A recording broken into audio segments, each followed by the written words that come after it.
Oke, terima kasih banyak Dek Yusi.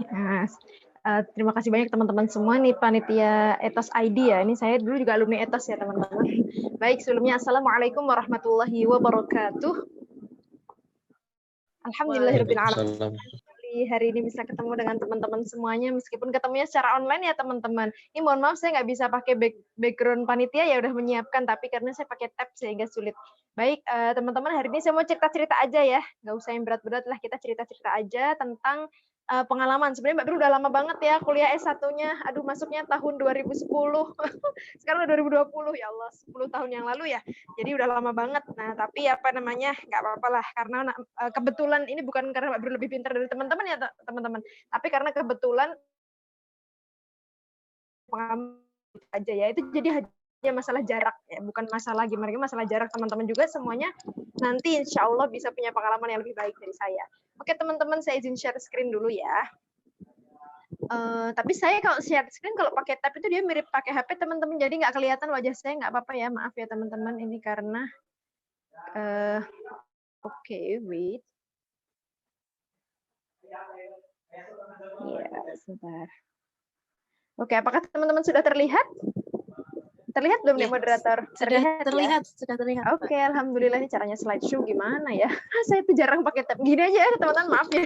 Slideshow-nya nggak tahu saya caranya gimana. Udah jelas ya, alhamdulillah. Ya, jadi judulnya saya kasih judul semua berhak punya cita-cita ya teman-teman. Siapa aja bisa punya cita-cita. Saya bisa, teman-teman pasti juga bisa. Bahkan lebih bisa gitu ya, karena teman-teman masih lebih muda, lebih panjang waktunya untuk mempersiapkan semuanya menjadi lebih baik.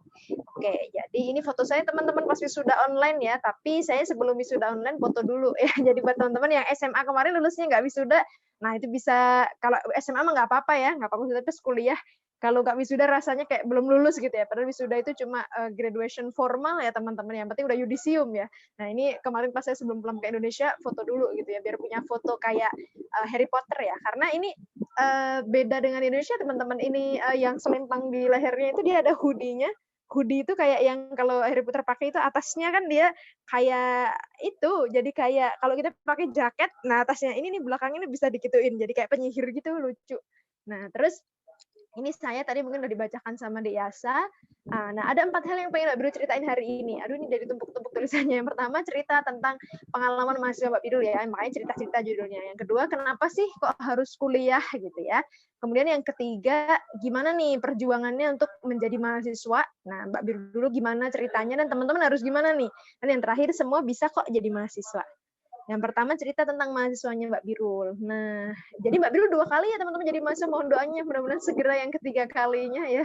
Kalau pertama itu S1, lalu S2 mudah-mudahan sebentar lagi S3. Kalau sekarang Mbak Birul lagi ikut ini teman-teman PPG ya, program pelatihan PPG program pelatihan guru apa ya? Ya itulah pokoknya. Itu mahal banget, lebih mahal dari kuliah S1 Mbak Birul, tapi alhamdulillah dapat full scholarship yaitu selama 10 bulan dan hari ini tadi ini Mbak Birul masih berlangsung tadi apa namanya kelasnya itu, tapi karena hari ini olahraga jadi lebih fleksibel. Nah, kemudian ini Mbak Birul pas kuliah S2 kemarin ya teman-teman, kalau teman-teman sering nonton Harry Potter mungkin akan familiar ya dengan background-nya Mbak Birul ini. Nah, ini adalah jalan di belakang kos-kosannya Mbak Birul ya. Jadi kalau nanti teman-teman kuliah mungkin akan familiar dengan kos-kosan ya, rumahnya jauh apalagi itu bakal ngekos atau enggak kalau di Etos tinggal di asrama. Jadi saya dulu pas kuliah S1 itu 3 tahun ya teman-teman tinggal di asrama Etos. Tapi belakang asrama Etos nggak kayak gini sih pemandangannya ya. Cuman nyaman loh teman-teman, untuk asrama Etos itu ada standarnya ya. Jadi waktu itu zaman itu ya, zaman saya itu 2010 itu uang sewanya dalam setahun untuk sewa rumah Etos itu harus harganya minimal 100 juta Pak ya. Jadi kualitas asramanya itu ada standar minimalnya gitu, keren banget. Jadi kita dibiasakan dengan semua yang gold standar gitu. Jadi apa namanya, keren banget. Jadi Mbak Biru dibesarkan ya. Selama mahasiswa tuh diberikan banyak pengalaman, itu salah satunya di Etos. Banyak hal yang Mbak Biru nggak pelajari di kampus, tapi Mbak Biru belajar itu di Etos. Makanya dulu biasanya kalau pas Mbak Biru di UGM, itu kalau yang saingan di kampus itu ada 2, anak Etos sama anak PPS DMS, tapi sekarang kayaknya UGM nggak ada lagi ya Etos ya deh ya. Apa namanya, untuk UIN sama, diganti UIN sama mana deh? Ya, tahun ini ada lagi Mbak, tapi tahun ini ada sepertinya nggak lagi. berasrama. Iya. Oh, Oh, tapi tidak berasrama. Oh, ya ya ya ya. Aduh sayang sekali ya, padahal kalau berasrama teman-teman bisa merasakan banyak hal yang berbeda ya, karena pasti tinggal serumah dengan orang yang punya semangat yang sama itu akan berbeda dengan tidak tinggal serumah. Tapi nggak apa-apa, tetap bersyukur ya teman-teman. Nah, jadi ini terus yang kedua ini juga masih sama ya, belakang kosan, mohon maaf ya, kalau teman-teman nanti belakang kosannya nggak seindah ini ya wajar ya, nggak apa-apa. Nah, terus habis itu ada pengalaman-pengalaman lain yang bisa teman-teman dapatkan. Nah, tapi tentunya terus ketemu teman-teman dari negara lain dan sebagainya. Tapi tentunya teman-teman sebelum menuju ke sini teman-teman harus S1 dulu ya. Itulah kenapa hari ini kita membahas kenapa sih harus kuliah S1 atau D3 atau apapun. Tapi kan untuk menuju S2, menuju kemana-mana itu S1 dulu gitu ya. Ini dulu pas dulu zaman S1 ya, ada nggak yang etos? Ini nih fotonya paling tengah nih. Duh nggak bisa pakai ini ya, pointer kalau pakai ini nih, tab. Jadi ini yang di tengah ini adalah foto teman-teman etoser 2010 di sama Mbak Birul. Nah, waktu itu mana lagi ya? Udah sih Mbak Birul pas temu etos nasional nggak ada tuh. Waktu itu Mbak Birul pas ditemu etos nasional kayaknya dinobatkan jadi etoser terbaik apa ya? Waktu itu sama satu lagi Amar dari UI ya. Jadi apa namanya? Mbak Birul yang cewek, Amar yang cowok. Cuman di luar dari itu di luar penghargaan-penghargaan macam-macam, lebih banyak hal berharga yang Birul dapatkan selama di etos ya teman-teman. Kita benar-benar dibangun untuk menjadi individu yang untuk siap berkontribusi di masyarakat dan itu bener deh. Jadi kalau kemarin Mbak Birul itu kemarin kan tanggal merah ya teman-teman. Itu Mbak Birul tetap ada kuliah yang sekarang Mbak Birul ikutin PPG itu Mbak Birul jadi inget pesennya dulu pembina di etos itu bilang, tanggal merah itu hanya ada di kalender. Apa itu tanggal merah gitu ya. Jadi tanggal merah itu nggak ada, cuma ada di kalender doang. Dalam kehidupan mahasiswa, apalagi menerima beasiswa etos, nggak ada itu tanggal merah. Justru ketika kita tanggal merah itu saatnya kita kontribusi ke masyarakat. Pokoknya ada aja programnya di tanggal merah. Sampai dulu itu kita sering protes. Kenapa sih Kak?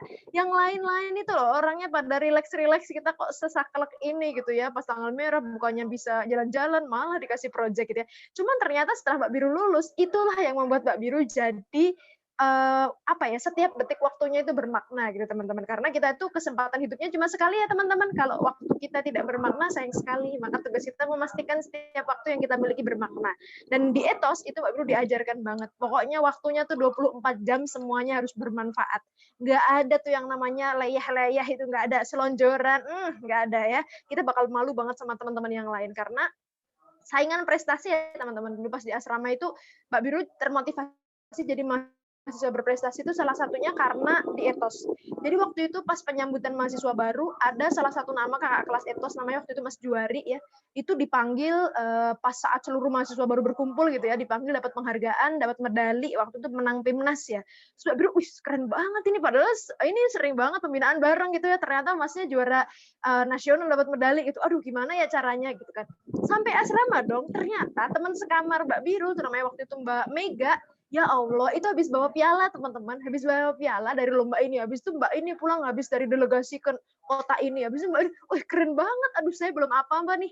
Dari situ memicu saya ya untuk bisa menjadi lebih. Makanya itulah kenapa pentingnya circle ya teman-teman, pentingnya teman, karena makanya kata Rasulullah tuh kalau kamu mau lihat seseorang, lihat temennya, karena teman itu yang akan menentukan kita jadi seperti apa. Dan di etos itu circle-nya luar biasa, circle untuk berlomba-lomba dalam kebaikan, itu serius yang membuat Mbak Birul jadi ini salah satunya ya, itu peran besar beasiswa etos gitu ya. Terus jalan-jalan ya, Mbak Birul paling suka hobi jalan-jalan gratis. Ya, teman-teman kalau kuliah S1 bisa ya teman-teman. D3 juga bisa ya. Jadi jalan-jalan pokoknya kemana-mana gitu ya dan itu gratis ya. Itu seneng-senengnya ya teman-teman. Nah, sekarang kenapa sih kok kita harus kuliah? Itu tadi yang Mbak Birul ceritain adalah banyak pengalaman yang bisa kita dapatkan di kuliah ya teman-teman. Bisa teman-teman ikut organisasi, bisa ikut lomba kemana-mana, conference kemana-mana, bisa ikut ngadain berbagai proyek, kegiatan di masyarakat, bisa penelitian, bisa macam-macam, bisa banyak hal yang teman-teman kerjakan di kuliah. Nah, kenapa sih pertanyaannya teman-teman kok harus kuliah ngapain repot-repot, udah deh sampai SMA aja, yang cewek udah habis SMA nikah aja ngapain gitu kan, nanti juga ujung-ujungnya habis kuliah juga cuma jadi ibu ntar di rumah gitu ya. Kenapa gitu ya, ini teman-teman kita tidak bisa memberi apa-apa yang kita tidak punya. Teman-teman itu kalau mau memberi duit harus punya duit dulu, mau memberi ilmu harus punya ilmu dulu, mau beri skill harus punya skillnya dulu ya teman-teman. Nah di kampus itu tempat kita mempunyai apa-apa. Kita jadi punya banyak network karena kita bertemu dari teman-teman. Kalau SMA mungkin cakupannya temannya sekabupaten ya teman-teman, atau paling luas seprovinsi. Tapi kalau kita kuliah itu teman-teman kita se-Indonesia. Karena misalnya di UGM, itu teman-temannya dari berbagai kota yang ada di Indonesia ya teman-teman. Terus habis itu nanti kok teman-teman ikut conference, teman-temannya dari berbagai negara, teman-teman ikut organisasi dari berbagai fakultas. Akhirnya teman-teman menjadi orang yang punya banyak pengalaman, punya banyak ilmu, punya banyak teman. Ya itu penting, itu kita butuhkan untuk survive ya teman-teman, untuk kita butuhkan menjadi pribadi yang lebih dewasa, menjadi pribadi yang siap berkontribusi di masyarakat. Kenapa? Karena teman-teman, pengalaman kita itu akan membentuk kita jadi apa di masa nanti. Ya teman-teman, kita yang sekarang itu adalah output dari pengalaman yang kita miliki di masa lalu. Itulah kenapa ada teman kita yang misalnya orangnya sewotan banget, dikit-dikit mudah marah. Mungkin saat kecil dia punya pengalaman yang nggak bagus ya. Mungkin pas pendidikan orang tuanya atau seperti apa, sehingga outputnya sekarang dia sikapnya jadi seperti itu. Nah sekarang teman-teman belajar apa, pengalamannya apa, ya nanti di masa yang akan datang teman-teman akan mengekspresikan pengalaman yang teman-teman miliki sekarang. Makanya tugas kita adalah memperbanyak pengalaman yang bisa kita miliki, memperbanyak belajar ya teman-teman. Karena manusia itu tugasnya belajar dari lahir sampai liang lahat nanti. Tidak ada kata berhenti untuk belajar. Dan di kampus besar untuk kehidupan menurut Mbak Birul ya. Selain pesantren ya, kalau teman-teman yang di pesantren itu juga bagus banget. Saya dulu juga sempat di pesantren ya teman-teman. Teman-teman. Bedanya dia nuansa akademik. Jadi kita akan bertemu dengan banyak kalangan, dengan banyak pihak, dan kita akan tadi teman-teman diberikan banyak kesempatan untuk berkembang. Kita dianggap sebagai individu yang dewasa yang sudah siap untuk banyak belajar lebih lebih komprehensif, banyak belajar lebih kuat. Nah, itu. Nah, dan selain ini teman-teman, selain karena kita harus punya apa-apa dulu sebelum memberi, dan di kampus itu tempat kita mempunyai apa-apa, yang berikutnya adalah generasi yang unggul adalah generasi yang adaptable, teman-teman. Ini statementnya dari World Economic Forum ya, teman-teman. Jadi World Economic Forum beberapa waktu lalu, saya nonton videonya World Economic Forum itu tentang mereka diskusi tentang apa ya, education for the next. Itu apa sih sebenarnya yang dibutuhkan? Karena penelitiannya McKinsey, teman-teman, di tahun 50 tahun yang akan datang, itu kayak lebih dari 50% anak cucu kita itu bekerja di tempat yang sekarang belum ada pekerjaannya. Jadi belum tahu itu pekerjaannya apa. Kayak sekarang lah, ada Gojek, ada startup, itu zaman nenek kita dulu, nggak kebayang ada pekerjaan itu. Nah, nanti 50 tahun yang akan datang, generasi kita itu akan banyak bekerja di bidang-bidang yang sekarang belum ada. Nah, itulah kenapa kita terus belajar, karena dunia ini terus berubah. Sekalipun teman-teman profesor, atau tetap harus belajar, dunia ini berubah terus. Makanya pertanyaannya, apa yang harus kita pelajari? Apakah matematika, atau yang lain, atau seperti apa? Kalau ada perubahan terus seperti itu. Ternyata kata World Economic Forum yang diperlukan adalah kemampuan critical thinking yang tinggi, kemampuan collaboration, kemampuan untuk kreatif, kemampuan untuk negosiasi, kemampuan untuk public speaking, dan sebagainya. Yang itu, mungkin Dek Host bisa membantu memute yang tidak perlu bicara. Dek Host mungkin bisa membantu memute yang tidak perlu bicara. Ada suara. Oke, baik. Saya lanjutkan ya. Mudah-mudahan hostnya bisa responsif. Oke, Dek Host, Dek Moderator, apakah mendengar suara saya? Oke, alhamdulillah. Terima kasih Dek Moderator yang sudah kooperatif. Oke, jadi apa namanya? Ini ya teman-teman, makanya tadi sampai mana tadi?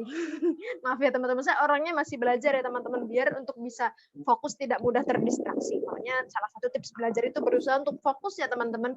Mbak Biru orangnya masih sulit ya kalau terdistraksi dengan suara-suara gitu ya. Mungkin di antara teman-teman juga ada. Terima kasih deh host.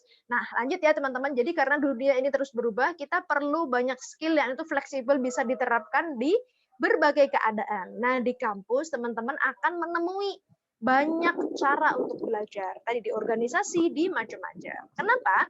Karena teman-teman itu saat kuliah itu akan dipertemukan kita dengan banyak pengalaman dan kesulitan. Ngapain dong, Mbak? Kita kuliah capek-capek kok cuma buat nyari kesulitan. Ya, karena teman-teman, kesulitan itu yang membuat kita belajar dan kita tumbuh. Ketika teman-teman nanti ikut di organisasi, oke, mungkin The Host bisa membantu. Nah, ketika kita nanti kuliah, kemudian harus ikut organisasi, harus jadi ketua organisasi, macam-macam, pasti akan banyak kesulitan yang kita temui. Entah tiba-tiba jadwalnya bentrok, entah tiba-tiba kita harus, oh besoknya ujian, ternyata hari ini harus meeting, atau hari ini harus delegasi kemana, itu adalah kesulitan-kesulitan yang membuat teman-teman jadi belajar. Belajar bagaimana cara memanajemen waktu yang baik, belajar bagaimana caranya lobbying ke dekan kita misalnya, karena kita perlu dana untuk conference ke luar negeri, sementara dana yang diberikan sponsorship belum cukup. Nah, bagaimana kita bisa lobby Pak Dekan, atau bisa lobby wakil rektor. Nah, itu banyak teman-teman akan belajar dari aneka kesulitan yang teman-teman temui selama kuliah nanti ya. Jadi teman-teman di sana akan ketemu banyak kesulitan yang membuat kita tumbuh. Kenapa? Karena Einstein aja teman-teman, Mbah Einstein itu ya, dia bilang bukan karena saya pinter kok, tapi karena saya stay with problem longer ya teman-teman. Gara-gara Einstein itu ketemu banyak masalah lebih lama ya teman-teman, karena ternyata masalah itu mencerdaskan kita ya teman-teman. Seandainya hidup kita ini nggak ada masalah, itu kita gitu-gitu aja otaknya teman-teman, nggak berkembang. Tapi karena Allah ngasih kita masalah, otak kita jadi cerdas, kita jadi berpikir, aduh kalau seperti ini gimana ya. Jadi buat teman-teman yang diuji kemarin belum lolos SBMPTN, senam PTN ya teman-teman, saya juga punya adik nih yang kemarin belum lolos senam PTN, sedih banget. Dua adik saya punya adik, satu adik kandung, satu adik ipar ya, yang lagi daftar kuliah, yang satu adik kandung waktu itu pengalamannya, jadi pas daftar jalur senam PTN nggak keterima, ya Allah. Nah itu kan sedih sekali gitu ya, wajar ya teman-teman sedih, tapi dari situ membuat dia jadi belajar. Dia jadi belajar dengan keras gitu, gimana caranya biar bisa keterima SBMPTN atau UTBK ya teman-teman, karena jalur undangannya belum diterima gitu. Nah, akhirnya dia berusaha bagaimana belajar tanpa les tapi bisa gitu ya, karena nggak ada uang buat les nih, gimana caranya dia belajar sungguh-sungguh, akhirnya keterima di kedokteran Unair ya.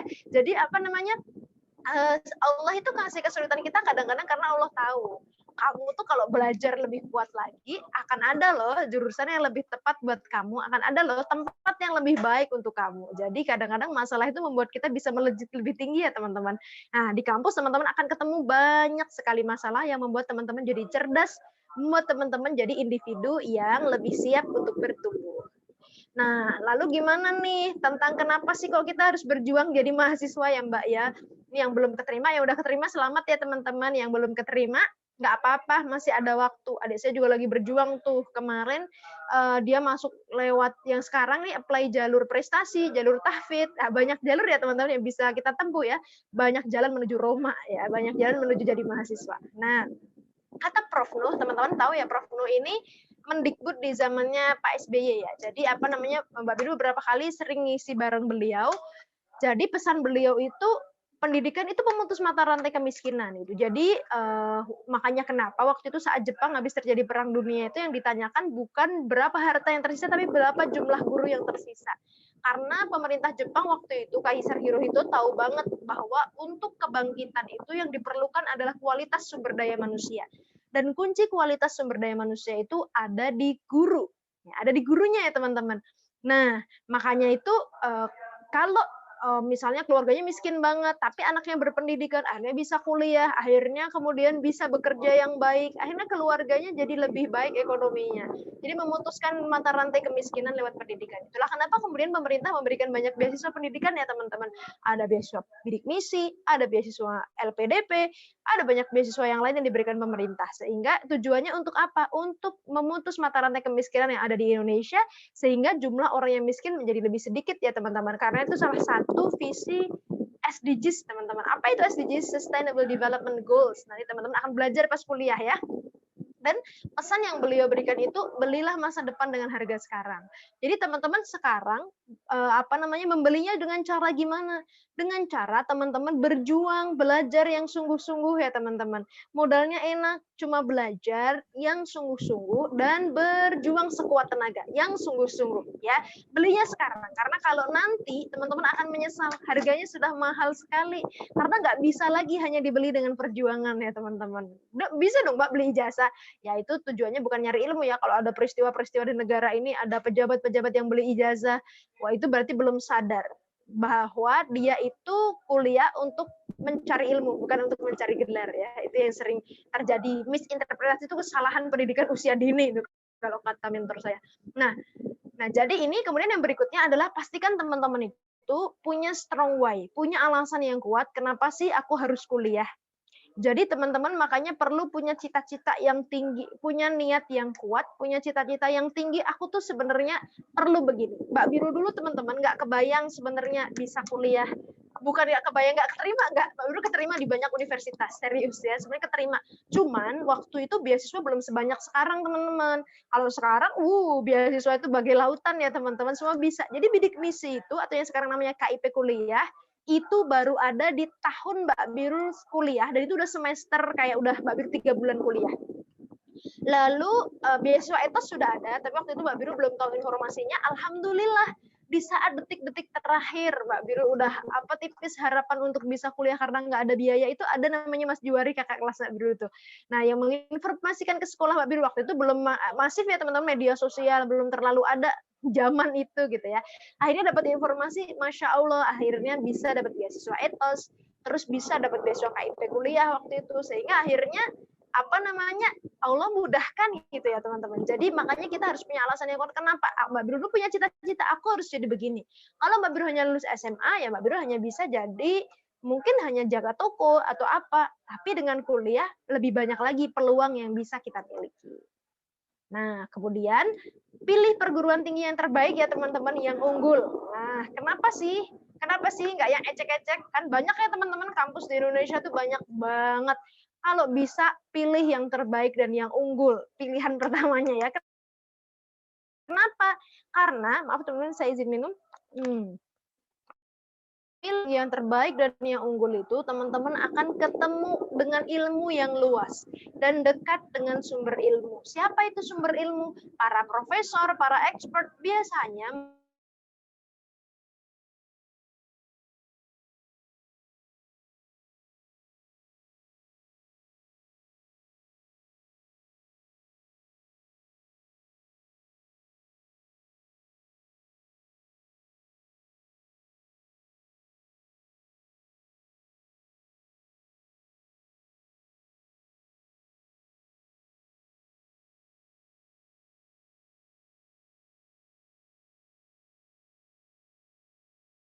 ikut berbagai kegiatan dan sebagainya. Tapi kalau teman-teman pengen cuma kupu-kupu kuliah pulang, ya akhirnya nggak punya banyak pengalaman itu ya teman-teman. Nah, dan di kampus teman-teman akan menemukan banyak resources itu yang membuat teman-teman jadi berkembang.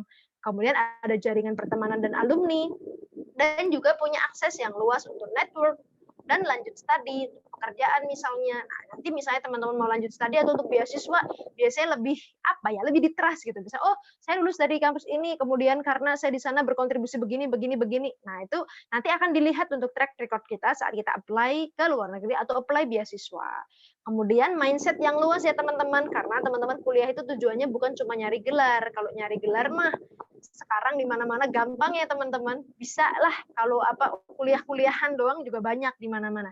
Tapi teman-teman kuliah itu buat nyari ilmu dan untuk merubah mindset. Jadi beda orang yang sudah kuliah dan tidak kuliah ketika melihat suatu masalah, harusnya ya. Meskipun ada juga yang sama aja, tapi ada juga yang melihat sesuatu dengan berbeda. Ketika misalnya di masyarakatnya ada seperti ini, harusnya kalau teman-teman jadi mahasiswa yang baik dan sudah selesai dan benar-benar selama mahasiswa itu belajar banyak, akan melihat, ini sesuatu yang saya bisa berkontribusi di sini. Saya bisa begini. Harusnya seperti itu. Ya.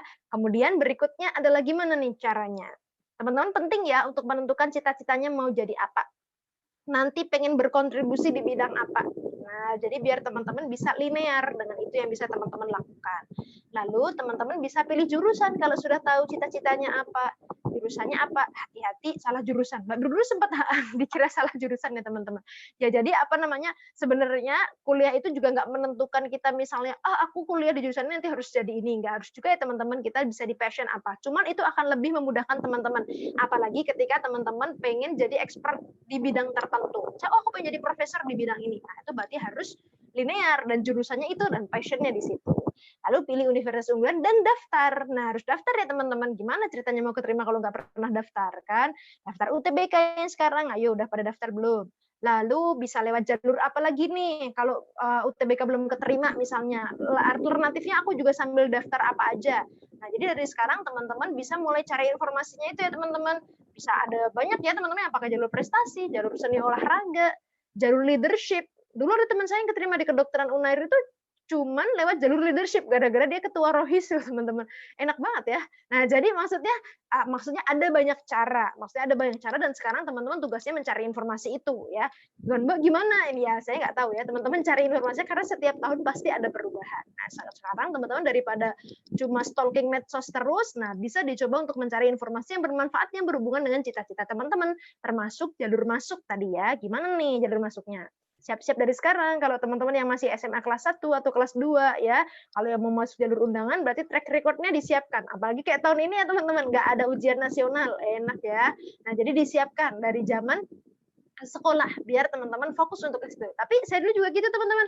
Jadi sebelum ujian nasional udah keterima dulu kampusnya. Jadi yang lain masih struggle, alhamdulillah udah bisa kipas-kipas ya. Jadi ujian nasional udah yang penting lulus lah gitu ya, karena udah keterima kampusnya gitu ya. Jadi itu. Sekarang alhamdulillah nggak ada ujian nasional, jadi teman-teman bisa fokus untuk belajar persiapan UTBK. Nah, kemudian komunikasikan teman-teman, komunikasikan cita-cita ke orang tua. Ini sering banget nih terjadi crash antara anak dan orang tua. Orang tuanya pengen jadi apa, anaknya pengen jadi apa. Akhirnya tidak dikomunikasikan oleh anaknya. Dan akhirnya tidak ada sinergitas doa. Nah, misalnya orang tuanya pengen, pokoknya kamu kuliah di UIN, misal gitu. Ternyata anaknya enggak, pokoknya aku pengen kuliah di UNY misalnya. Nah, akhirnya doanya jadi nggak sesuai ya teman-teman, orang tuanya doain ke UIN, teman-teman usahanya ke UNY. Lah ini gimana kan? Bingung malaikatnya. Jadi kok bisa sinergis ya? Komunikasikan cita-cita. Ketika berbeda gimana, Mbak? Nah, makanya pentingnya seni berkomunikasi. Sampaikan alasan. Makanya teman-teman harus punya alasan yang kuat. Kenapa mau milih kampus itu? Kenapa di jurusan itu? Nah, ketika teman-teman sampaikan itu dengan cara yang baik dan penuh kasih sayang ke orang tua, insya Allah mereka akan mendukung kita. Oke, lalu cari informasi, deadline untuk membuat personal timeline ya teman-teman. Lalu pilih program studi, latihan soal. Ya, adik saya kemarin pas tahun itu ya, sekarang udah mau lulus ya. Pas lagi mau masuk itu dia latihan soal sendiri loh teman-teman, karena tadi nggak ada uang untuk les. Dia benar-benar setiap malam latihan sampai kurus bang. Tapi alhamdulillah berbuah gitu ya. Jadi insya Allah Allah tuh pasti melihatlah setiap kerja keras kita ya. Lalu beasiswa nanti, nah oke, mungkin Dehos bisa membantu memute. Pas belum ada suara-suara yang muncul. Apakah Dehos bisa membantu? Kita tunggu hostnya mematikan ini dulu ya teman-teman, ramai sekali. Oke, alhamdulillah. Terima kasih Dehos. Mudah-mudahan hostnya bisa stay ya, Deh, untuk memastikan bahwa tidak ada suara pecah belah. Habis itu macam-macam yang tiba-tiba masuk ya teman-teman. Ya itu kelemahan kalau kita pakai online suka kayak gitu ya teman-teman. Tiba-tiba ada yang lagi sambil masak gitu karena sreng ada suara masuk gitu kan, atau ada apa yang lagi cuci piring gitu kan, jadi bisa masuk. Tapi alhamdulillah teman-teman bisa sambil beraktivitas, bisa sambil mendengarkan ya. Baik. Nah, jadi teman-teman yang berikutnya yang terakhir nih teman-teman, semua bisa jadi mahasiswa sekarang ini. Asal teman-teman mau daftar dan mau berjuang. Karena terlalu banyak beasiswa yang disediakan sekarang ya. Jadi banyak banget akses beasiswa yang bisa teman-teman dapetin asal teman-teman daftar, tahu syaratnya dan berusaha bisa memenuhi syaratnya itu dan berjuang sungguh-sungguh. Kenapa banyak yang nggak dapat beasiswa? Bisa jadi karena mereka nggak daftar. Kedua, karena mereka nggak tahu syaratnya. Ketiga adalah karena nggak berjuang untuk bisa sampai keterima beasiswa itu. Keempat, karena memang tidak memenuhi syarat beasiswa ya teman-teman. Itu bisa jadi ya. Jadi semua bisa jadi mahasiswa teman-teman sekarang ya. Jadi insya Allah banyak jalan untuk menjadi mahasiswa. Nah, kalau ini pesannya guru saya, asal kita punya kemauan kuat untuk belajar, Allah siapkan jalannya. Itu Mbak Birul yakin ini sih, yakin banget gitu. Kenapa? Karena tadi teman-teman banyak ya dari Mbak Birul misalnya S1 dan sebagainya itu kayak semuanya Allah yang siapin jalannya gitu. Gak nyangka gitu, tiba-tiba oh ya Allah mudahkan, tiba-tiba ada beasiswa ini. Waktu itu mau ngekos kan gak ada biaya, ada beasiswa etos. Terus habis itu waktu itu saya sebelum dapat KIP kuliah itu ada namanya beasiswa PPUTM ya teman-teman. Jadi saya dulu dapat beasiswa full kuliah di UGM gratis tapi nggak dapat uang saku. Saya berpikir ya Allah ini gimana caranya? Ini saya keterima di UGM gratis tapi saya nggak punya uang saku, saya nggak mau ngerepotin orang tua. Nah ya mudah-mudahan host kita stay ya, alhamdulillah. Nah jadi lalu alhamdulillah gitu, tiba-tiba Allah kirimkan Mas Juari gitu ya, datang ke SMA-nya Mbak Biru sosialisin tentang beasiswa etos. Ternyata beasiswa etos itu memberikan kita gratis asrama waktu itu ya, asrama, kemudian uang saku, kemudian SPP kuliah juga waktu itu. Wah senang sekali kita, ayo berdaftar, keterima juga, jadi dapat 2. Sempat terjadi ini nih gimana nih, nggak boleh. Waktu itu belum ada bidik misi ya teman-teman. Waktu itu masih boleh karena saya kuliah cuma gratis doang, jadi etos tidak perlu memberikan beasiswa SPP, tinggal etos, uang saku dari etos, SPP dari UGM. Terus tiba-tiba ada beasiswa KIP kuliah, akhirnya semua beasiswa PBUTM dialihin ke KIP kuliah. Akhirnya baru jadi KIP kuliah, atau dulu namanya bidik misi ya.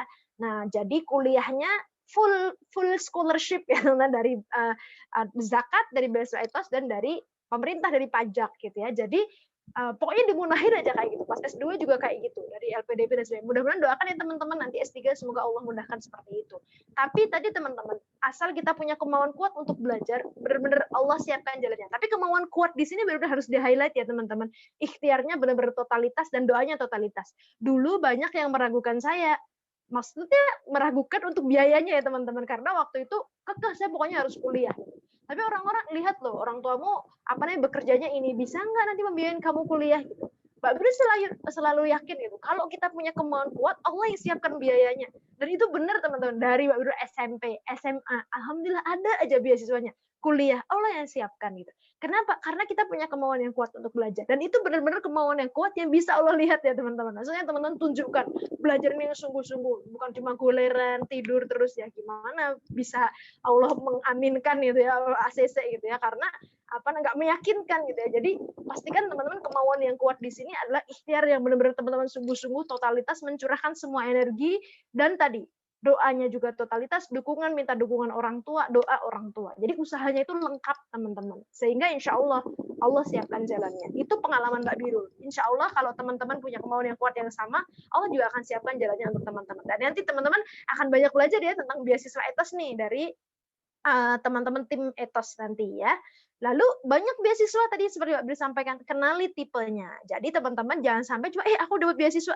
Ntar dulu, beasiswanya apa dulu nih? Dia apakah cuma mengcover SPP doang? Atau uang saku doang? Atau sekalian SPP dan uang saku? Atau seperti apa? Karena banyak macam beasiswa ya teman-teman. Atau jangan-jangan dia cuma beasiswa asrama dan pembinaan. Jadi akhirnya belum punya uang saku, terus harus kerja part-time misalnya. Nah, jadi teman-teman harus melihat ini, cakupan beasiswa. Lama beasiswanya. Ada beasiswa cuma ngasih 1 semester. Ada beasiswa yang ngasih cuma beberapa hari karena beasiswa leadership. Ada beasiswa yang ngasih, waktu itu pernah dapat beasiswa leadership itu 6 bulan. Ada yang beasiswa yang ngasih selama 3 tahun. Macam-macam. Jadi teman-teman bisa pelajari dulu. Beasiswanya ini akan mengcover berapa lama. Lalu tadi cakupan beasiswanya apa aja dan peraturan dan konsekuensi beasiswa. Tuh ya teman-teman harus perhatikan. Orang yang dapat beasiswa itu pasti harus mentaati peraturan yang diberikan oleh pemberi beasiswa. Ya iyalah, kenapa? Karena pemberi beasiswa pasti punya target. Dia punya aturan dan punya konsekuensi untuk kita ketika kita dapat beasiswa itu. Misalnya peraturannya, kalau penerima KIP kuliah nggak boleh nikah selama jadi mahasiswa. Ya artinya teman-teman sudah tahu konsekuensi itu. Ketika memutuskan menikah di tengah-tengah kuliah, ya harus keluar dari beasiswa itu ya teman-teman. Kalau teman-teman orang yang jujur dan konsekuen, ya harus keluar dari situ. Kenapa? Karena itu pilihan teman-teman. Ya, jadi ketika teman-teman memilih mendapatkan beasiswa, artinya teman-teman sadar konsekuensinya. Oh, dia nggak boleh begini, berarti aku selama itu harus begini. Oh, dia mewajibkan harus selalu ikut pembinaan. Artinya aku ketika pembinaan nggak boleh males-malesan. Aku harus selalu berusaha hadir pembinaan. Ketika dia misalnya punya minimal IP harus 3,25 atau minimal IP harus cum laude. Teman-teman harus berjuang biar IP-nya cum laude terus, karena itu konsekuensi teman-teman dapat beasiswa itu.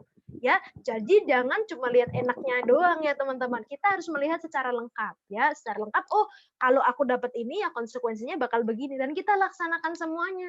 Dapat beasiswanya iya, konsekuensinya kita laksanakan ya. Jadi tadi misalnya aduh capek banget nih aku harus ikut gini, kayak misalnya waktu di tanggal merah malah harus project ke masyarakat, ya akhirnya kita laksanakan dengan seoptimal mungkin karena itu bagian dari konsekuensi kita mendapatkan beasiswa itu. Dan teman-teman, insya Allah semua beasiswa itu tujuannya baik untuk kita. Mereka susah-susah bikin program macam-macam, kenapa sih kita lagi liburan malah disuruh ngasih project? Itu bukan buat mereka juga pengen liburan para pembinanya itu teman-teman, tapi demi buat pertumbuhan kita agar lebih baik ke depannya, menjadi individu yang dewasa dan siap berkontribusi di masyarakat, kita dikasih proyek itu. Kita diminta untuk menyelesaikan masalah itu, kita diminta untuk bercapek-capek biar kita belajar.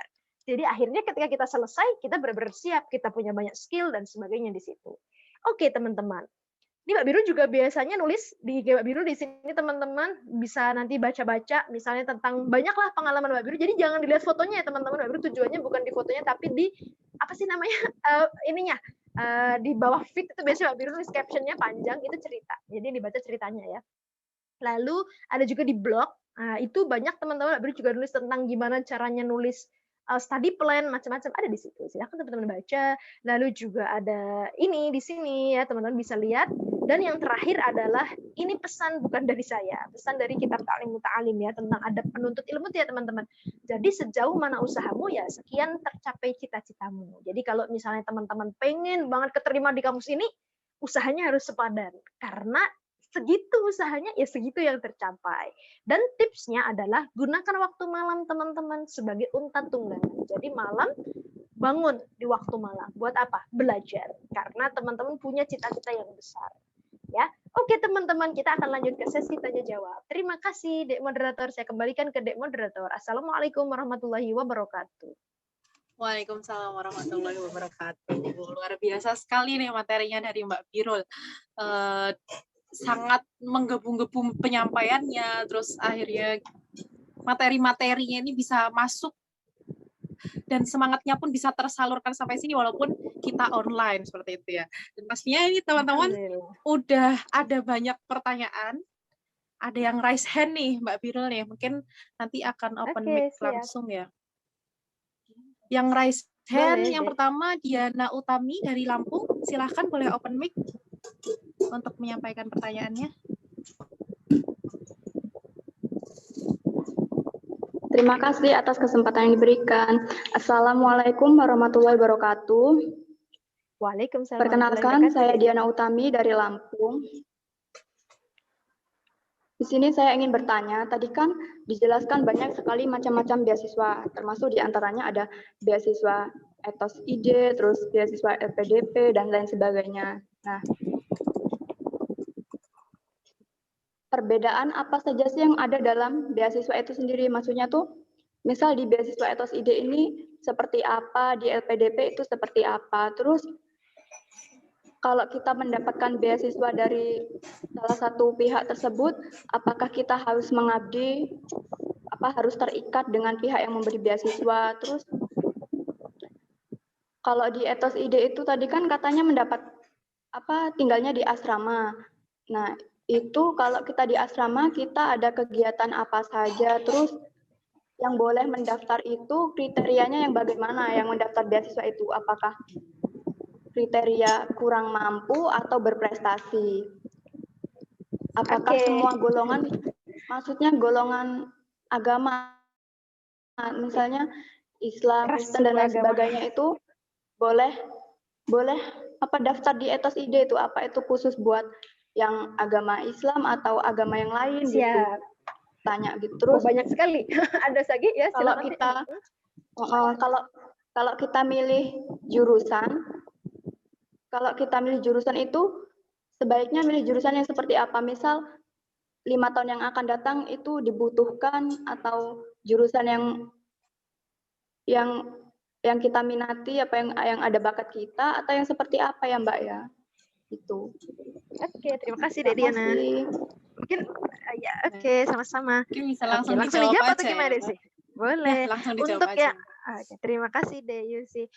Jadi Dek Diana untuk macam-macam beasiswa syaratnya apa nanti ada sesi setelah Mbak Birul nanti akan membahas itu ya Dek Yusi ya. Jadi nanti makanya harus ikut seminarnya sampai akhir ya biar tahu waduh syaratnya apa aja nih, bedanya apa, fasilitasnya apa ya, syarat pendaftarannya apa. Nanti ada sesinya setelah Mbak Birul. Kalau Mbak Birul sekarang jelasin nanti sama aja mengambil sesi yang nanti. Jadi teman-teman nanti bisa mengikuti seminar ini sampai akhir. Setelah Mbak Birul nanti ada pembahasan tentang beasiswa itu sendiri ya. Jadi teman-teman harus menyimak ya.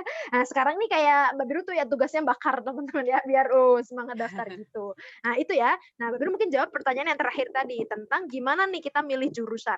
Apakah jurusan yang dibutuhkan di 5 tahun yang akan datang atau di 50 tahun yang akan datang? Kita nggak tahu ya 50 tahun yang akan datang akan butuh jurusan apa gitu ya. Atau seperti apa gitu. Jadi teman-teman pada dasarnya semua jurusan itu dirumuskan dan dibikin itu berdasarkan riset yang panjang. Ya, tidak ada jurusan yang tiba-tiba mak cedul kalau kata orang Jawa itu ya. Langsung kita bikin aja sendiri. Nggak ada teman-teman. Itu melalui proses yang panjang. Bahkan setiap kampus ketika mau membuka jurusan baru itu melalui proses yang lumayan complicated gitu. Artinya bahwa jurusan itu untuk didirikan sudah dipikir matang-matang. Ini diperlukan. Ya, jadi semua jurusan itu bagus teman-teman. Bagus tergantung kita yang ada di dalamnya ya. Tapi kenapa tadi saya perlu kaitkan dengan cita-cita? belajar. Kalau Mbak Biru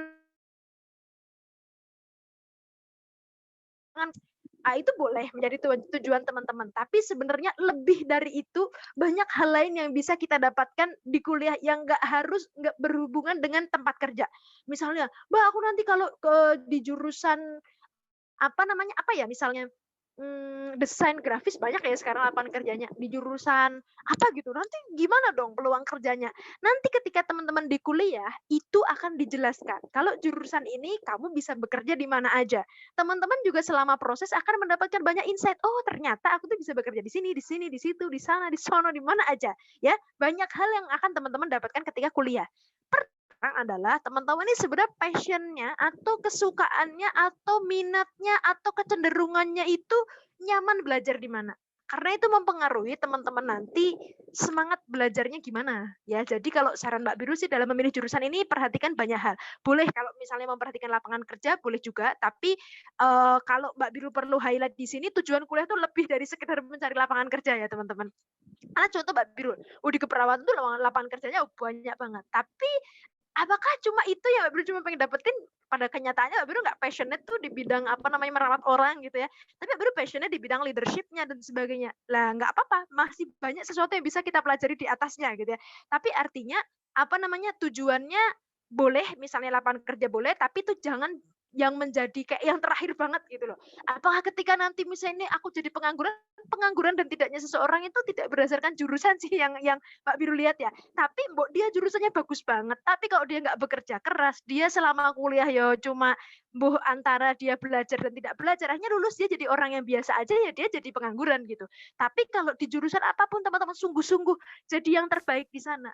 Di jurusan filsafat itu ada teman saya, dia di jurusan filsafat itu dianggap yang tidak terlalu potensial ya teman-teman di UGM, kayak jurusan kok zaman saya dulu, ini bukan bermaksud gimana, tapi zaman saya dulu dianggap kalau masuk filsafat tuh itu kayaknya yang karena nggak terima di jurusan lain waktu itu. Tapi ada teman saya yang di sana, dia sungguh-sungguh menjadi mahasiswa berprestasinya filsafat, akhirnya dia nikah sama jurusan terbaiknya di UGM. Nikah sama mahasiswa berprestasinya kedokteran UGM. Akhirnya dia dosen di filsafat. Ya gimana gitu kan? Jadi who knows gitu. Rezeki itu udah diatur sama Allah ya teman-teman. Cuman tadi tergantung kesungguhan kita ya. Jadi Mbak Biru nggak bisa memberikan keputusan, itu gambaran aja ya teman-teman. Teman-teman sendiri yang paling tahu. Dan yang perlu teman-teman ketahui, ketika teman-teman kuliah, belajarnya teman-teman ya sesuai dengan jurusan itu aja. Contoh, jurusan biologi. Ya tetap sih ada pelajaran PPKN, tapi kan paling setahun sekali gitu kan. Jadi artinya tiap hari teman-teman ketemu itu. Nggak kebayangkan kalau teman-teman masuk jurusan biologi, tapi nggak suka sama biologi. Sementara harus ketemu itu setiap hari. Kayak itulah. Kayak misalnya teman-teman nikah sama orang, tapi temen nggak suka sama orangnya, ketemu tiap hari kan nggak enak banget ya, ibaratnya kayak gitu. Ya sama lah, kuliah tuh kayak gitu. Jadi makanya ketika teman-teman enjoy, jadinya belajarnya kan nyaman. Oh teman-teman suka dengan dunia kesehatan, oke masuklah, misalnya suka merawat manusia, suka ini, masuk ke perawatan, masuk ke kedokteran, masuk gizi, masuk farmasi, silahkan. Artinya teman-teman ketika ketemu pelajaran kimia, terus ketemu pelajaran yang complicated, ya teman-teman udah sadar, aku kan emang milih jurusan ini ya udah tahu konsekuensinya. Aku harus belajar ini, ya aku harus semangat. Meskipun ini sulit, aku harus semangat gitu ya. Kayak Mbak Biru nggak suka fisika teman-teman. Bisa sih, tapi nggak suka karena nggak tahu ya.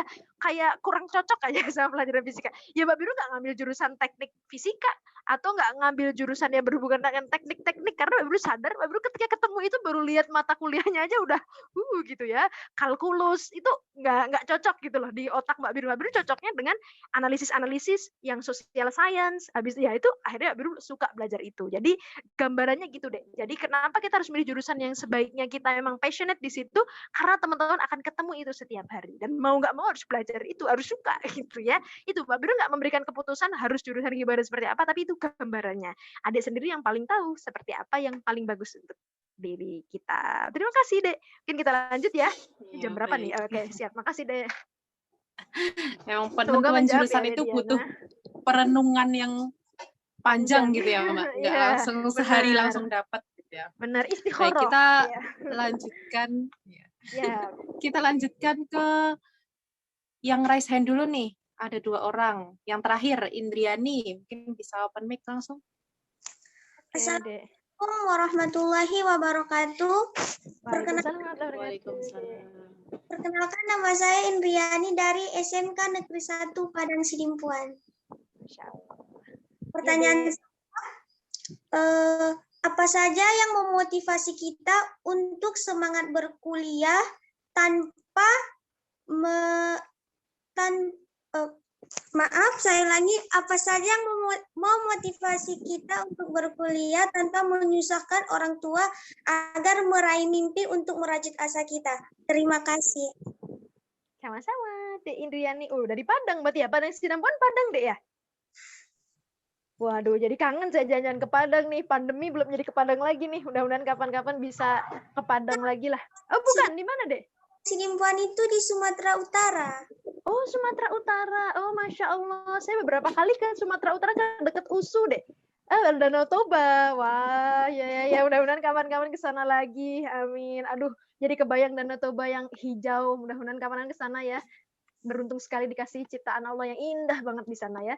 Oke, Dek Indriani. Jadi gimana nih biar kita kok saya mengambil alih moderator langsung ya, Dek? Iya, langsung aja, Mbak. Langsung ya. Karena Mbak Biru kayaknya bisanya sampai 10.30 nanti. Ya, jadi apa namanya? Gimana nih biar kita kuliah tapi nggak menyusahkan orang tua? Itu juga ya Mbak Biru pikirkan dulu, Dek. Bahkan dari SMP. Mbak Biru tuh berpikir gimana caranya sekolah dan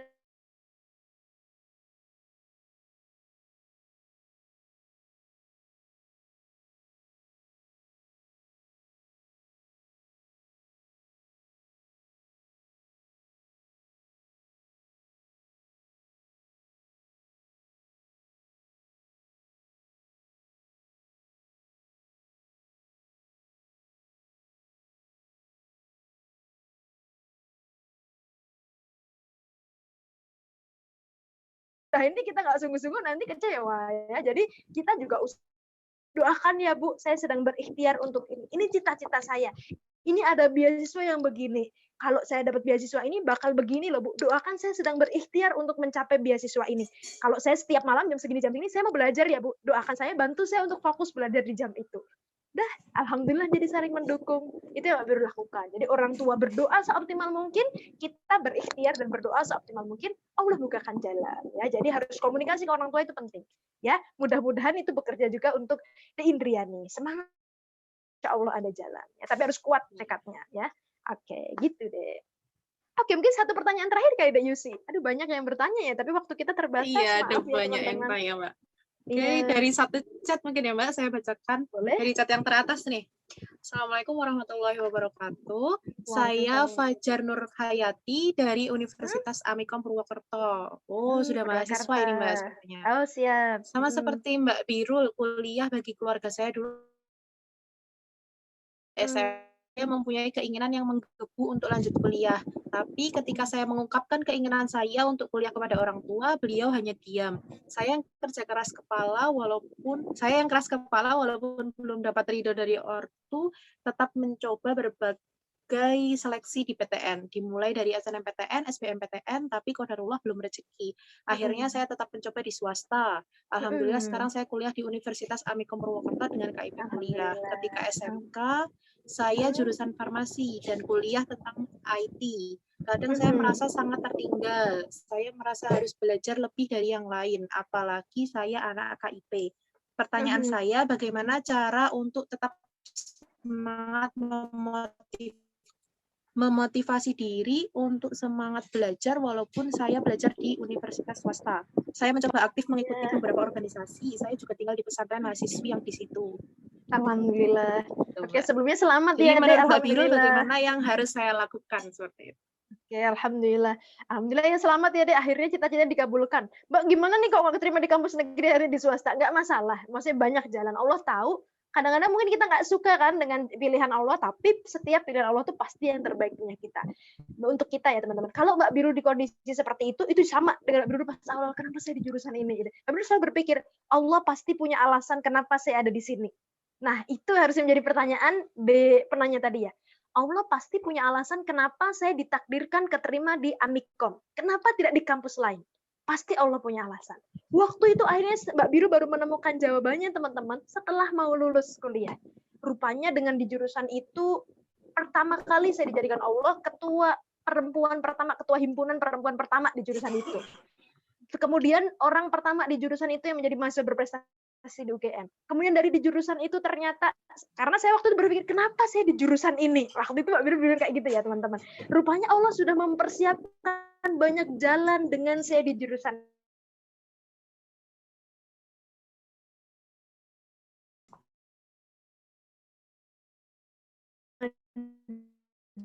Jadi mungkin perlu bertanya, ya Allah kenapa ya Allah ngirim saya ke kampus ini? Jangan-jangan Fajar ini mau dijadikan apa mahasiswa Amikom yang pertama kali menembus mahasiswa berprestasi nasional. Belum ada setahu saya mahasiswa Amikom yang menembus ke mahasiswa berprestasi nasional dari swasta. Ada loh teman-teman yang swasta 4 itu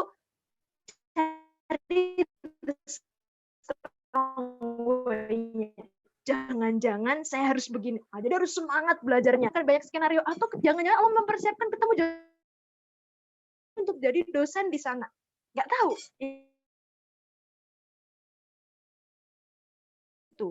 Jadi tugas kita adalah mencari alasan. Ya Allah kenapa ya? Allah ngasih saya di sini. Pasti Allah punya alasan tuh teman-teman. Pasti ya. Jadi apa namanya? Setiap ketentuan Allah itu yakin itu baik buat kita dan tugas kita adalah mencari kenapa saya ada di sini. Ya, jangan-jangan Allah mempersiapkan visi besar yang dititipkan kepada kita ketika kita ada di situ. Tugas kita mewujudkan visi itu ya teman-teman. Nah, lalu Mbak tadi gimana? Saya kan tadi jurusannya farmasi, lalu nimbrung ke IT, lah kan nggak sinkron gitu ya. Lu sama, Mbak Biru juga orangnya, Mbak Biru itu orang ini kesehatan. Tapi kemarin tahun lalu Mbak Biru kerja di Kementerian Desa, teman-teman. Apa hubungan antara kesehatan dan desa? Ya desa harus sehat ya. Ya jadi maksudnya kadang-kadang hidup tuh kayak gitu teman-teman. Tugas kita gimana? Ya terus belajar. Alhamdulillah Allah kasih kesempatan kita untuk bisa belajar lebih banyak.